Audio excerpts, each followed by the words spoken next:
Hello and welcome to another episode of the So Here For It podcast.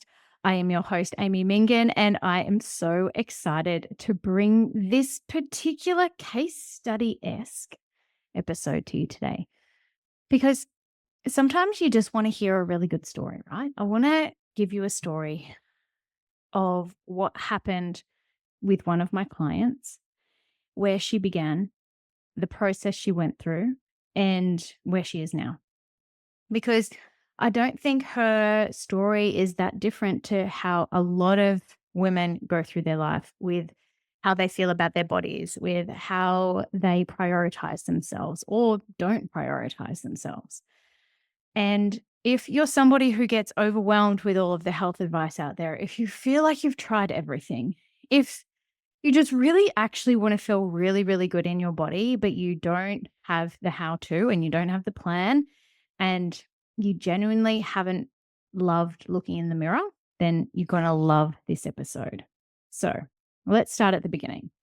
When I first met Karina, I was running personal development events. And inside this room, Karina would sit on her chair and she would nibble on lollies all day. Now, Karina is shorter than I am. So if you've met me in real life, you know I'm about like 5'3", 1.60 m. So I'm a shorter woman, and Karina's shorter than me.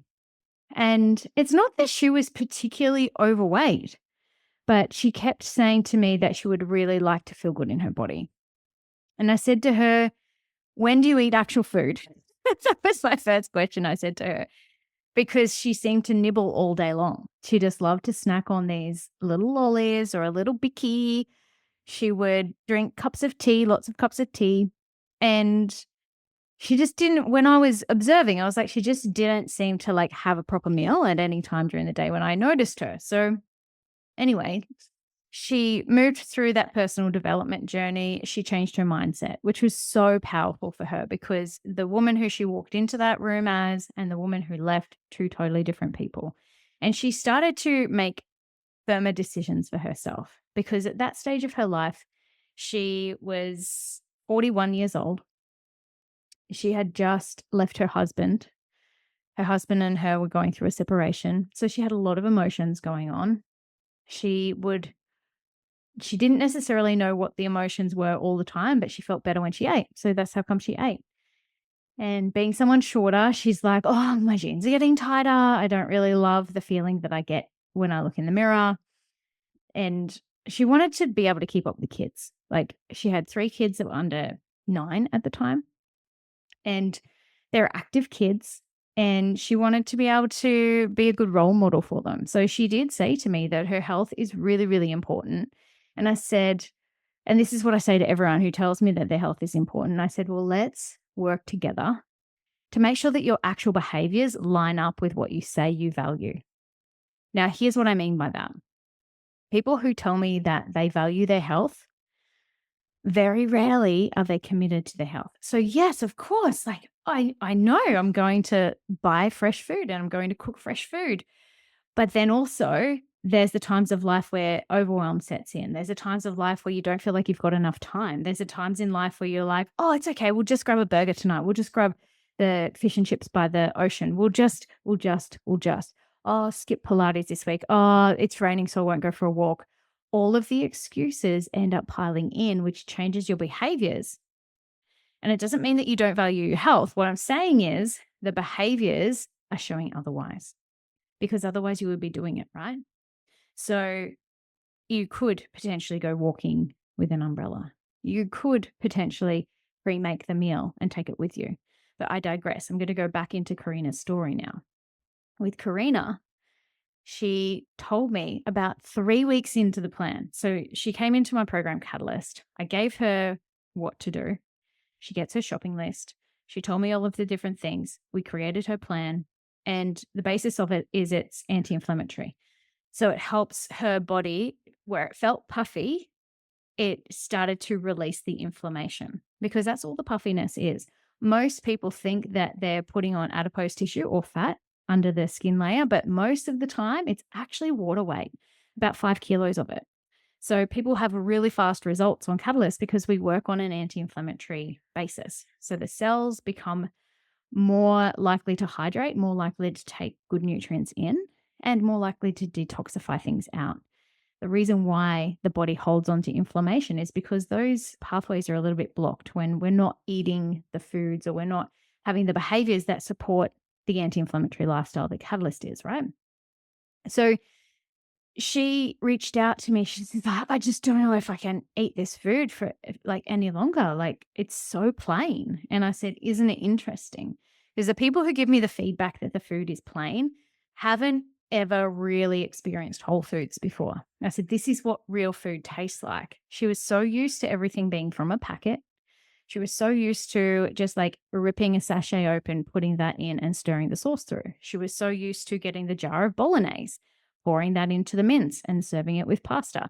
Just those really simple basic meals that she was so used to making. And she didn't know that she could have bone broth. She didn't know that garlic and ginger and fresh herbs were even a thing to make something tasty. And so when I got this feedback from her that everything was so plain, what can she do? I checked in with that. I was like, "Oh, are you putting the ginger, the garlic? Are you putting some broth through your meal? Like, are you actually making it tasty?" And she was like, "I didn't know how to do that." So it was a really good wake up call for me to show like, all right, well, if we're stepping somebody through this journey, it's going to feel extra hard for some people. And because I get it, like we live in a society where there's a lot of convenience food. There are a lot of convenient options. And she was now a single mum with 3 kids and she was busy. She worked. She's like, I don't know how to do this and have time. So what did we do? We worked together because this is the beauty of having somebody by your side, having support while you start to change your behaviors. Not only did she start to change all of those behaviors with the way that she ate, she started to change the behaviors around, okay, well, what do I actually want to wear? Because I said to her, are you happy with what you're wearing each day? Because sometimes what we're putting on isn't in alignment with what we're feeling. And it's just like, put the clothes on that you really, really like. Wear the good clothes. So she started to do that. And she's like, oh, you're right. That pink top, I really like it. And she bought this really beautiful linen set one time. And I'm just like, oh, this looks so great. And she started to feel really good in herself. And this isn't just about like this vanity metric, but it's about her realizing that she got to finally put herself first. She started to stop looking at things on her phone and she started to do the cooking. She started to, instead of look at how other people were dressing, she started to go, well, what suits me? What do I like?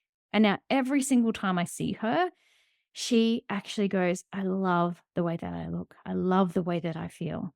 And very soon after she finished the program, she'd sent me a message and she said, this is the first time ever in my life that I have actually felt sexy in my body, that I'm the confident, sexy woman that lives inside. That the mirror actually reflects that back to me. And to me, like that really, really just makes me go, wow, that this woman has gone at that time 42 years of her life and she'd never felt good in her body. She'd never felt sexy. She'd never felt like she could love herself. But the thing that really changed it for her is she put her health first. She put herself first. And instead of sacrificing herself and saying she didn't have time and pulling on the convenience food that didn't make her feel good, she put the convenience food down and she became more organized because she had a structure and a plan and she had me as support. So this is the thing. I get feedback from people all the time. And people will say, it's just, I've tried a lot of things in the past, and whilst they work, they didn't work long term. And that's why I created Catalyst. I created Catalyst because I want you to be able to have a lifestyle that you can follow. So whilst I say most women will release 8 kilos in 8 weeks, that's if you're of that weight range, right? That's just most women who come into the program. If you're a smaller woman like myself or Karina, Karina released, I think she was getting closer to 10 kilos. And then she went into phase 2 and now she's in maintenance mode and she will go out for a breakfast, but she knows her meals later. She's right back on track. She'll have the kid's birthday party. She might have a couple of lollies, but she doesn't sit down and have the whole packet anymore. She still has her actual main meals. Like this is the thing. We're not living on treats. We're not waiting for the reward of the chocolate later or the glass of wine, but we're also not denying ourselves having that. So yes, there is a stricter 8 weeks that we go through because of course we need to reset the behaviors. Nothing changes if nothing changes. So that's why the first 8 weeks exists, so that we can reset things, reset your taste buds, reset your neurotransmitters, reset your gut, reset your hormones. They're the major things.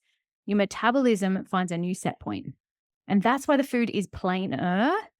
We don't use the packaged sauces. We don't use anything above and beyond what is already natural.